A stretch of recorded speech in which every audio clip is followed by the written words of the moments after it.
Kapit Lindesius, your female casual battle rap fan, at nandito tayo ngayon para manood, mag-react at mag-review ng kanta. Okay, so ang i-review natin ngayon, ang pangalawang labas ng diss track ni Abra sa kaniyang pagbabalik. Grabe tong, tong diss track na to, ang daming pinaiyak. Si Abra naman kasi. Napakinggan ko na siya, isa, dalawang beses, ganyan. Pero yung himay as in, hindi pa. So, yan, huwag na tayo magpatumpik-tumpik, mag-shoutout muna ako. Okay, yung shoutout natin, kasi na lang ulit yung unang lumabas ha. Dito ka mamimili sa nakaraang upload ko, Tipsy D versus MZ. Kay Jonathan Valencia. Shoutout Idol, watching from Magdalena, Laguna. Shoutout kay Jonathan, salamat sa pagsuporta. Shoutout kay Alexander Clenning, may tulok-tulok so di ko mabasa. Another great reaction, pa-shoutout madam. Shoutout kay Alexander, salamat sa pagsuporta nyo. Arigatou gozaimasu. Last. Ito, kay Clark. Shoutout Lods, taga Plaridel din ako, haha. Saan ka sa Plaridel? Saan ka sa Plaridel man? Kung mapapansin nyo, iba yung background ko ngayon, no? So, sa kwarto to ng kuya ko, hinaram ko lang yung phone niya. Kasi yung phone mo nga, di ba, grounded yung mic. Ang dami na nagreklamo talaga. Hiram-hiram muna tayo ng phone habang di pa nakakabili sa sahod ni YouTube, no? Hinaram ko muna yung phone niya, and sabi niya kasi, dapat doon ako mag-film sa kwarto ko. Eh, sabi niya, pagkudoylo yung phone niya, nagagalit siya. So, ayun, dito tayo mag-film sa kwarto niya. Kaya parang iba yung background natin ngayon. Anyways, let's go! Yo, Nina, yo, Lena,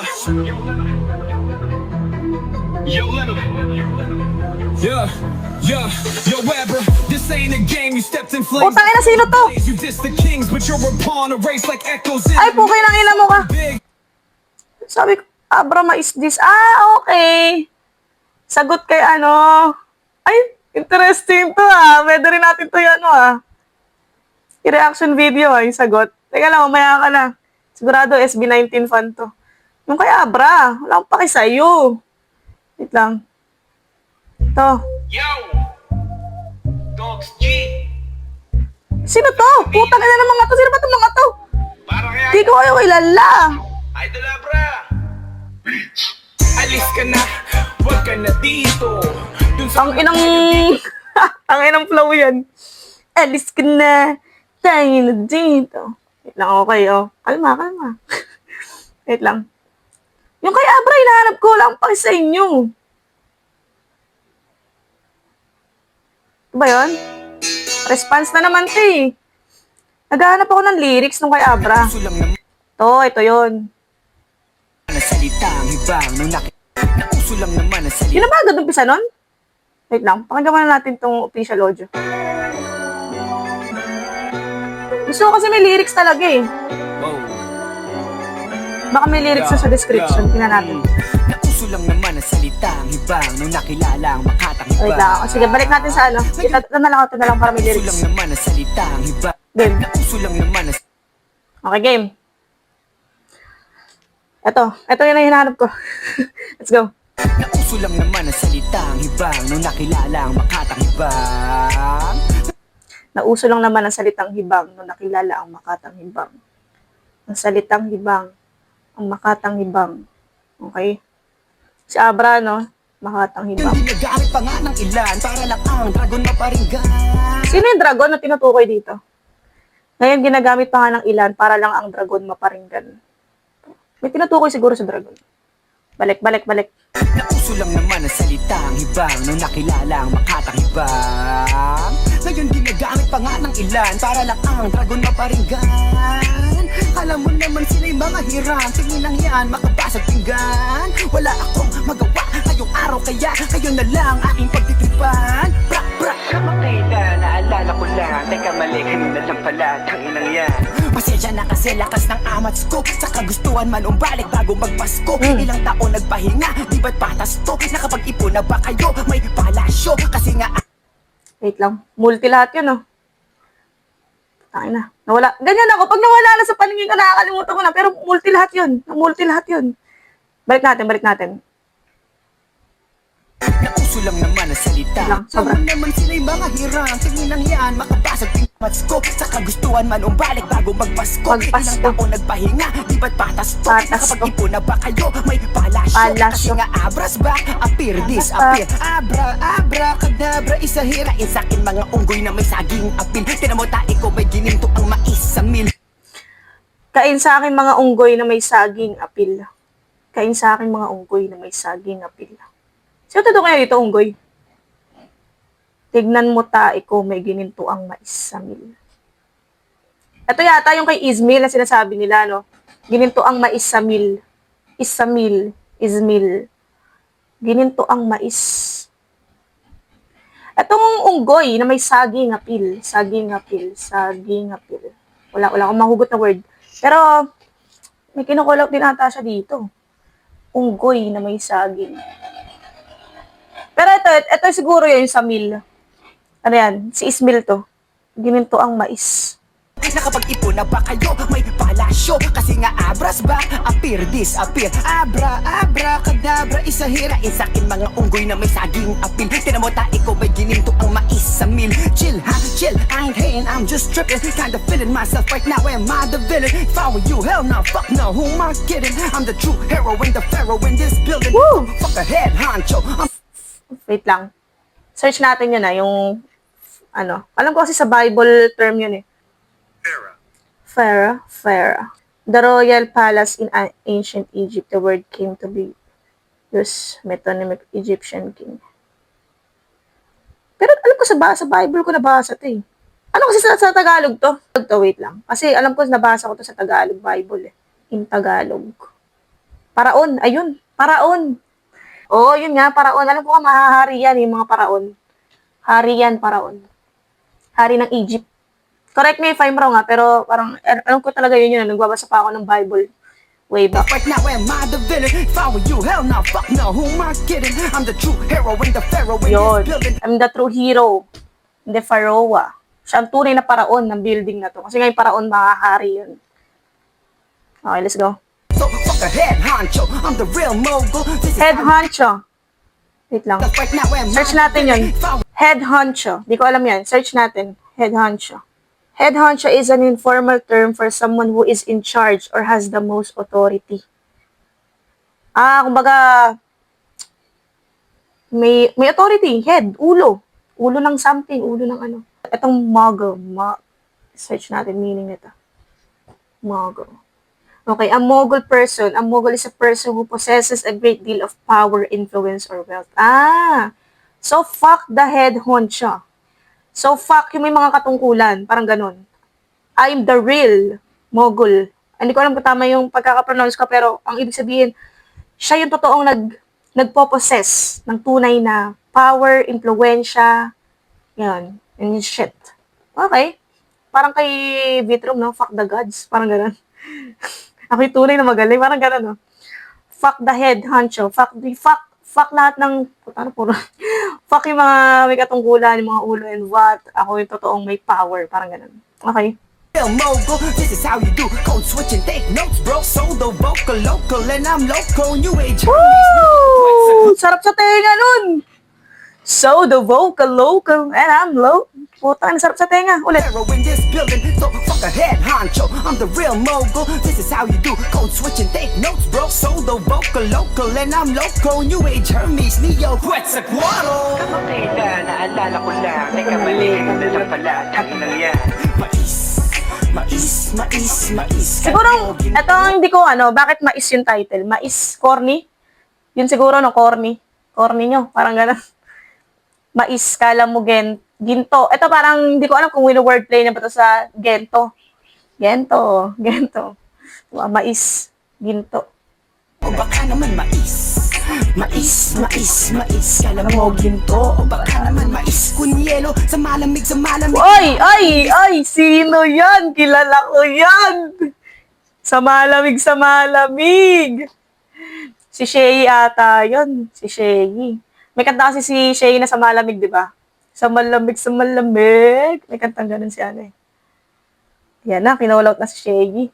Ito ang hindi maintindihan ng ng mga 18s eh. Akala nila si Josh lang yung kinall-out, SB19 lang yung kinall-out.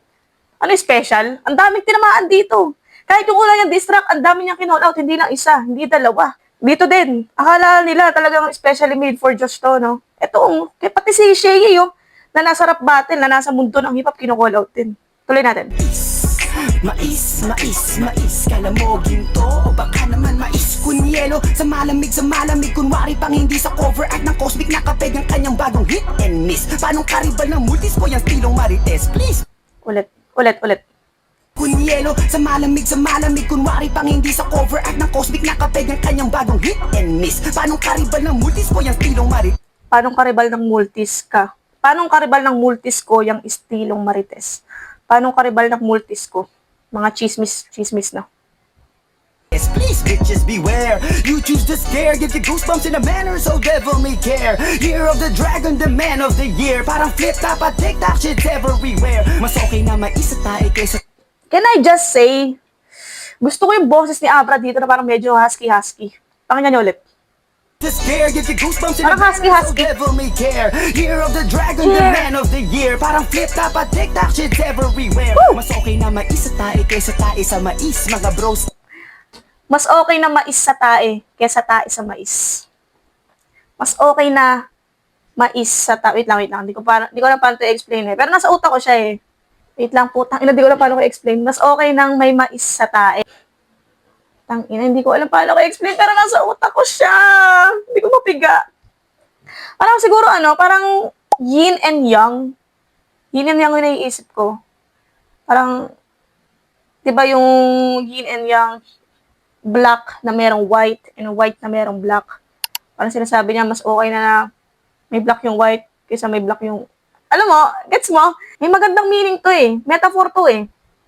Kayo na lang mag-explain kung ano yung analysis niyo dito sa, sa mais sa tae kaysa tae sa mais. Tuloy natin. Naging brosis, grabe naman dis. Ba't ako level sa mediocre artist? Kung pwede naman mag-release akin lahat. Sarap ng multi. Sarap ng multi niya. Balik natin. Ano yung multi niya? TikTok, shit's everywhere. Mas okay na mais sa tae kaysa tae sa mais. Mga brosis, naging brosis. Grabe naman dis. Ba't ako level sa mediocre artist? Kung pwede naman mag-release akin lahat ng royalties minus fees. Man on a mission, back to fruition. Yo, vision, no match for Balik. brosis, naging brosis. Grabe naman dis. Ba't ako level sa mediocre artist? Kung pwede naman mag-release akin lahat ng royalties. Eto, kung pwede naman mag-release sa akin lahat ng royalties minus fees. Ito kasi hindi maintindihan ng mga Kung may followers ako dito sa TikTok, alam nyo na merong issue sa TikTok ngayon, na meron akong sinagot na 18 fans.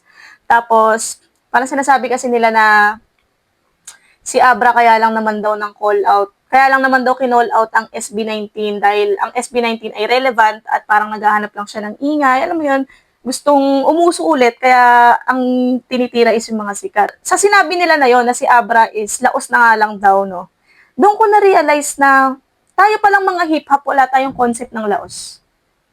Wala tayong concept ng laos, to be honest. Ngayon ko lang na-realize, hindi sa atin nag-e-exist yung laos. Kung kunyari merong artist na matagal nang hindi lumalabas, hindi dahil nalaos sila kundi dahil nawala sila dahil by choice. Alam mo yon. So, hindi sa atin uso yung laos-laos na word. Walang ganun. Parang baligtad pa nga mas nawawala yung artist, parang mas namamarinate Isipin nyo si Batas at Looney. Si Batas. Sige, si Looney na lang. Total, mas kilala si Looney. Isipin mo si Looney, ang tagal na wala ni Looney sa battle rap, Pero hindi natin maisip na laos siya. Kasi wala tayong ganung concept. Hindi tayo katulad ng ibang community na meron silang concept ng laos. Dito hindi nag-i-exist sa amin yun. Kaya sinasabi yung si Abra, laos na kaya Parang hindi siya nagme-make sense Wala sa buong bolero namin yung laos. Mas nawawala yung artist, mas hinahanap namin. Yun talaga yun. Siguro sa mainstream, alam mo yun, pero dito sa hip-hop, wala kaming ganun. Wala kaming konsepto ng laos. Kunwari si Batas, ang tagal na rin din mo battle ni Batas, diba? Pero lahat ng tao inaabangan bumattle siya ulit. Mas namimiss namin siya. Ganun yun. So, porket hindi matagal na wala, is laos na. Sa amin baligtad, mas matagal na wala, mas hinahanap namin. Yun ang dapat yung maintindihan. Kaya yung sinasabi nyo si Abra, laos. Wala. Hindi ma-comprehend ng utak ko. Anong laos? Walang ganun dito. Sa inyo, laos. Sa amin, relevant si Abra. Kahit kailan pa siya bumalik, magtawag man siya o hindi. Let's go. Tuloy natin. Parang flip-top at TikTok, shit's everywhere. Mas okay na mais sa tae kaysa tae sa mais. Mga brosis, naging brosis. Grabe naman dis, ba't ako level sa mediocre artist? Kung pwede naman mag-release akin lahat ng royalties minus feast. Man on a mission, back to fruition. Your vision, no match for my intuition. Mind's an ambition like Christ I've risen. You stuck in the prison, still choked in the chicken. On the other hand, we all just human. We eat, we drink, we poop, and urinate on this planet. You relate to the 8 night weeks of fornication, and I suffocate. Carbon copy ng K-pop, fake fun. Yan na. Naparinig pa sa nananahimik. Say what? Dapat dyan pinapakitaan ng tunay na. Ayan na. Isa ang lakas mag-angas nitong bagitong. Ayan na! Ulit. And I suffocate. Carbon copy ng K-pop, fake fuck. Nagpaparinig pa sa nananahimik. Ito, hindi ko to alam, yung context nito. Nagpaparinig pa sa nanahimik, say what? Nagpaparinig pa sa nanahimik. Ang, ang SB19 ba may kinall out na nasa totoong hip-hop industry? Or kinall out niya si Abra, hindi ko alam yung context nito, nagpaparinig pa sa nananahimik. Ito, carbon copy ng K-pop, fake fuck. Ito yung sinasabi, totoo naman carbon copy kayo ng K-pop, ba't ba hindi yung matanggap? Okay lang kasi both community naman parang lang din eh. Parang kinuha lang din sa ibang bansa eh. Kahit naman yung hip-hop, kinuha lang din natin sa Black American. Ang P-pop, kinuha lang din sa K-pop. Pero bakit kayo na-hurt na sinasabihan ng carbon copy ng K-pop? Totoo naman, na kinuha kayo, na dun hinango, dun kayo inspired, dun sila inspired. So, ba't nagagalit yung fans ng 80s sa sinasabihang carbon copy ng K-pop? Which is, totoo naman. Yun yung sinasabi ko eh, di ba? Ang P-pop parang more on idols, mga idols. Ganun sila eh. So, yun, parang kung papasok nga sa mundo ng hip-hop, hindi nagbe-blend, parang ganun. Carbon copy ng K-pop, fake fuck. Nagpaparinig pa sa nananahimik. Say what? Dapat dyan pinapakitaan ng tunay na rap. ASAP ang lakas mag-angas nitong bagitong nakamit. Dapat dyan pinapakitaan ng tunay na rap ASAP. Ito na nga yung sinasabi ko na parang pag-welcome lang to ni Abra, no, sa mga SB19. Kasi nga parang, andito na kayo eh, pinasok niyo na eh, yung hip-hop eh. So, ganito dito, welcome kita, i-diss kita, ngayon mag-diss back ka. Parang yung, malabasa nga comment, parang hazing kumbaga, yung diss, no? Parang hazing, bago ka makapasok may hazing muna, and this is the hazing. Ayun na, dapat siyang pakitaan ng tunay na rap ASAP. Pinakitaan niya talaga as ASAP talaga. Kasi after pagkasabi niya, next line, ang lakas mag-angas nitong bagitong naka-makeup. So, yun. Pero, ito, wala akong masabi dito kasi ngayon parang nina-normalize na rin ito eh, no? Yung mga lalaki, pag nag-makeup sila. Parang normalized makeup for men, normalized men wearing skirt and cheche bureche. Pero ako, never ako mag-boyfriend nag-makeup at nag-skirt. Kung ako lang, hindi ako mag-boyfriend ng Pero wala naman akong say sa mga pabor, sa mga lalaki na nag-makeup at nag-skirt. Kayo yun. Wala akong say, bahala kayo, buhay nyo yan. Pero kung ako lang, kung magkaka-boyfriend ako, ayoko nang naka-makeup, ayoko nang naka-skirt. Ang ina. Let's go. Ano yan boy? Pick up, catch boy. Peace abnoy pag tinanggal mo kang parking boy. Mga homeboy, puro totoyo, walang pututoy. Sumisigaw, sayaw, unggoy. Ano yan? Oy, warrior fate, ang galing ha. Kung warrior, bakit di ka buki? Ba't parang gay siya? Mga fans yung underage. Gay siya, bakla siya. Boy, puro totoyo, walang pututoy. Sumisigaw, sayaw, unggoy. Ano yan? Oy, warrior fate, ang galing ha. Kung warrior, bakit di ka buki? Ba't parang gay siya? Mga fans yung underage. At sabat pa mema sa akin kahit isa rin sa ibang lingwahe. Gets ba? Ito na nga. Mga fans yung underage, sabat pa mema sa akin kahit isa rin sa ibang lingwahe. Gets ba? Galit na galit yung mga 18s. Putang ina. Ito kasi ang kaibahan ng fans ng mga hip-hop sa fans ng ganitong genre. Ito, ko lang to, observation ko lang, no. Parang, sa fans ng mga hip-hop, parang mas kami dito eh. Mas nasa realidad kami. Hindi kami maarte, masela. Talagang nasa realidad kami. Doon din naman talaga galing yung hip-hop eh. Hindi kami elitista dito, no. Parang mas mulat kami, no. Sa kabila naman, sa mga 18s naman, no. Sige, sabihin natin 18s. Hindi kami pwedeng mag-expect ng ganong level ng comprehension sa kanila kasi nga, mga fans nila ay underage. Mga fans yung underage. Hindi lahat, baka may bobo na naman, di ba, sabihin eh. Hindi lahat ng fans underage. Pero mostly talaga, ng mga fans ng ganyan genre, ng mga K-pop is bata. Bata talaga market ng mga yan. So, alam mo yun, mga fans yung underage sa Ba't Pa Mema. Totoo yan. Sobrang mema sumagot ng mga... Parang ito rin ang eksaktong dahilan, no? Bakit hindi ko na inaasahang sasagot si Josh Callen dito sa diss na to. Ito rin yung eksaktong dahilan bakit hindi ko na inaasahang mag-diss back pa siya. Dahil nga sa mga fans niya, yung mga audience niya. May nagtanong kasi sa akin na, parang comment warriors, no? Sinasabi niya, oh, ikaw, fan ka ni Abra, ina-expect mo ba na ganyan yung pagbabalik niya? Parang ginanon niya ako. Kasi sila nga daw, hindi nila ina-expect na ganun yung pagbabalik ni Abra. Parang na-disappoint daw sila, ganyan. So sa akin, ang sagot ko talaga dun, sinabi ko rin sa kanya, na hindi ito yung ina-expect kong pagbabalik ni Abra, to be honest. Na gagawa siya ng, sabihin natin gulo. Gulo talaga to eh. Pero normal kasi yan sa amin, dito sa kultura namin. So hindi ko ina-expect na this back ang pagbabalik niya. Pero, hindi na ako nagulat. Hindi ako nagulat kasi normal dito to eh. And, gusto ko. Unexpected siya in a good way. Hindi ko in-expect, pero nagustuhan ko. Unexpected in a good way. So, kasi si Abra, alam na alam niya kung sino yung audience niya. Alam na alam ni Abra yung audience niya. He knows his audience. Alam niyang magugustuhan namin na sa pagbabalik niya, this back ang iyahain niya. Ngayon, sa kabilang banda, dito naman sa mga SB19 fans, ang mga audience naman nito, 'di ba, bata nga, 'di ba? Kaya nga idol eh, sila yung parang mas sila sa kabataan. Yun talaga yung kinikater nila eh. So, yun din ang same dahilan kung bakit hindi ko na ine-expect pa. At wag yun na rin expect, no, na sumagot pa si Josh Callen dito sa issue na to.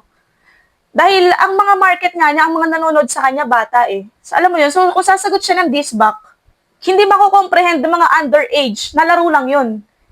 Iisipin nila, basta si Josh Callen, ganyan, and syempre idol nila yon, they go all the way for their idol, di ba? Ganun naman talaga yung mga typical pop fans eh, di ba? Na parang kahit tumakbong gobernador yung, kahit tumakbong kapitan yung idol nila, buboto nila, ganyan sila ka-support, di ba? So yung sinasabi ko na kung magbabasto si Josh Callen dito, sigurado ito-tolerate yan ng mga underage niyang fans. So hindi magandang ehemplo ba para sa mga fans niya, sa mga audience niya. So sa akin lang, no, sana wag na siyang sumagot para sa kapakanan din ng audience niya. Kasi yung yun siguro base sa observation ko, yung pinakaiba ng audience ang fans ng gantong genre versus sa hip-hop genre. Kasi ang hip-hop genre, galing nga tayo sa parang more on reality tayo, nahihiwalay natin yung realidad sa nangyayari. Parang humihiwalay tayo sa pangyayari. Kumbaga nagkakaroon tayo ng third-person POV na pinapanood mo outside the box, tsaka ka magde-decide. May ganun tayong trait eh. Sila kasi, mostly lang, hindi ko nilalahat sa observation ko lang, mostly ng gantong fans ng pop, is hindi ganun. So, baka mamaya, hindi nila ma-differentiate na it's just a sport. Naisipin nila, si Josh, ganito yung ugali ni Josh, kagayahin ko to kasi idol ko siya. Di ba? So, siguro kung sasagutin ba ni Josh to, siguro gayahin niya si Andrew E. na merong pangalan sa mainstream, Andrew E. Tapos pangalan sa underground is Pooch. Pwedeng gano'n, no? Pwedeng Josh siya, tapos sa underground, meron siyang different name. Mas okay yun kung sasagot siya ng gano'n. So, yun. Sa akin lang, hindi na ako pabor na sumagot pa si Josh dito. Kahit na nakaka-excite sana, no? Nakaka-excite sana na sana marinig ko yung diss back niya at magkaroon ng pampainit sa eksena, kumbaga. Pero para na rin maging healthy ba? And sa kapakanan din ng mga audience yung underage, wag na lang. Yun lang. Tuloy natin. Oy, warrior Pate, ang galing ha. Kung warrior, bakit di ka buki? Ba't parang gay siya? Mga fans yung underage at sa Ba't Pa Mema, sa akin kahit isalin sa ibang lingwahe, gets ba? Kapag kailan, naalala ko lang, teka mali, na lang pala, tanginang yan. Mais, kala mo ginto o baka naman mais? Mais, kala mo ginto o baka naman nakita ko si Easy sa MV ni Emmy, hindi man lang ako nainggit. Sa katunayan nga noong unang nood, yung naka-braids man nakala ko chick. Pogi lang, pasensya sa real talk, medyo true tam, wala kang Mara Michelle, ako si Sheldon Kupal, nakasama t-shirt na may logo. Sheldon Kupal. Pogi lang, pasensya sa real talk, medyo true tam, wala kang Mara Michelle, ako si Sheldon Kupal, Kung hindi nyo kilala si Sheldon yung batang ang napakataas ng IQ nun sa palabas yun, si Sheldon Cooper. So, si Sheldon Cooper, tapos siya si Sheldon Kupal. Tapos si Sheldon Cooper kasi, alam mo, sobrang taas ng IQ niya, nawala na siya ng EQ. Parang sobrang taas ng IQ niya, nawala na siya ng emotional intelligence, parang hindi na siya na, alam mo yun, hindi mo nawala, parang, alam mo yun, masyado siyang real talk, ganun siya, sa sobrang talino niya. Sobrang logical niya, ganun. Nainggit, konti lang. Sa katunayan nga noong unang nood, yung naka-braids man, akala ko chick. Pogi lang, pasensya sa real talk, medyo truth ba mo, nakamara Michelle. Ako si Sheldon Kupal, nakasuot ng t-shirt na may logo ni The Flash. Speed rap na may substance, ain't the one as fast. I'm the best, pag hindi ko sinubukan maging lakang dapat alalahanin, pagbusog ng pating, kaya gutom ang dating. Gustong lasapin ang matamis na tagumpay para sa kultura na Ang sarap ng multi. Ang sarap ng multi. Ang pating, ang dating, lasapin, kultura na rin. Ito yung sinasabi ko, ito yung din nila ma-appreciate kay Abra eh. Ang galing mag-multi ni Abra eh. Ako, ewan ko kung SB19 ba nagmumulti din hindi ko alam. Kung one syllable lang pa sila. Or nagmumulti din sila. Balik natin. Pakinggan yun, sarap. Ito one as fast, I'm the best. Pag hindi ko sinubukan Maging. maging lakang dapat alalahanin, pagbusog ng pating, kaya gutom ang dating. Gustong lasapin ang matamis na tagumpay para sa kultura na rin. Kalayo pwede nga king Para sa kultura na rin. Ito one as Balik fast, natin, I'm ulit. the best. Pag hindi ko sinubukan maging lakang dapat alalahanin, pagbusog ng pating, kaya gutom ang dating. Gustong lasapin ang matamis na tagumpay para sa kultura Lang dapat alalahanin pagbusog ang pating. Kaya gutom ang dating. Gustong lasapin ang matamis na tagumpay para sa kultura na rin. Ito talaga yun. Ito yung sinasabi ko. Tapos may nagtatanong nun, bakit kailangan i-diss ni Abra? Alam mo yun, bakit sa pagbabalik niya, nagdidis pa siya? Siguro, kulang lang siya sa pansin. Ang sagot ko doon, sa comment na yun, kakabalik lang ni Abra. Maraming factor eh. Una nga, he knows his audience. Alam niya matutuwa kami pag bumalik siya ng ganito, na diss at pampainit sa eksena. Ayun nga, para sa kultura na rin. Alam niya na para sa kultura talaga ng hip-hop, pampaingay to, no? Tapos, kaya gutom ang dating, gustong lasapin.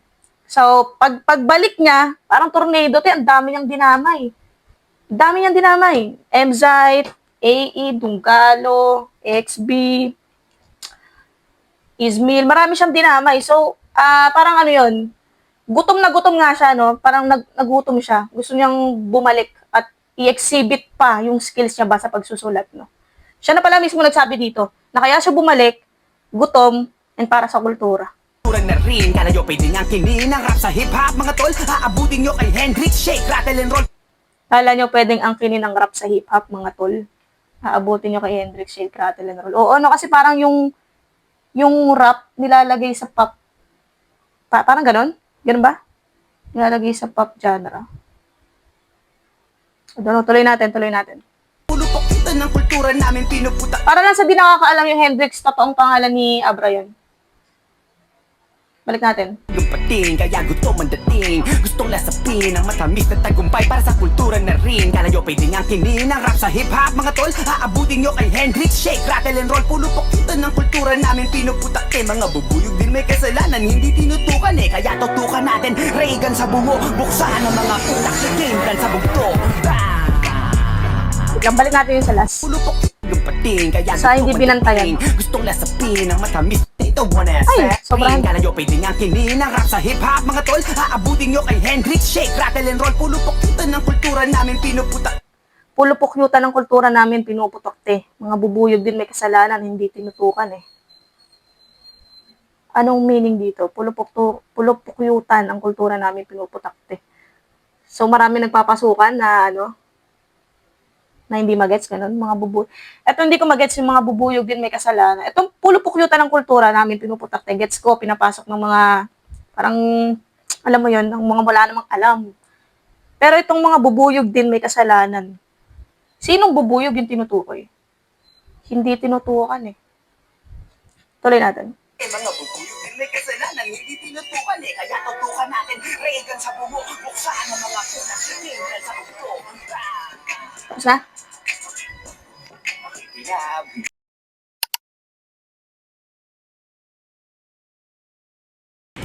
Tangin na kinabahan ako, mag-outro na ako, biglang nawala yung audio. Buti na lang, tapos na ako mag-feel nung nalobat yung mic natin, no? So, ayun. Maraming salamat kung umabot ka pa sa part ng video na to. Don't forget to like, share, and subscribe. Na-appreciate ko lahat.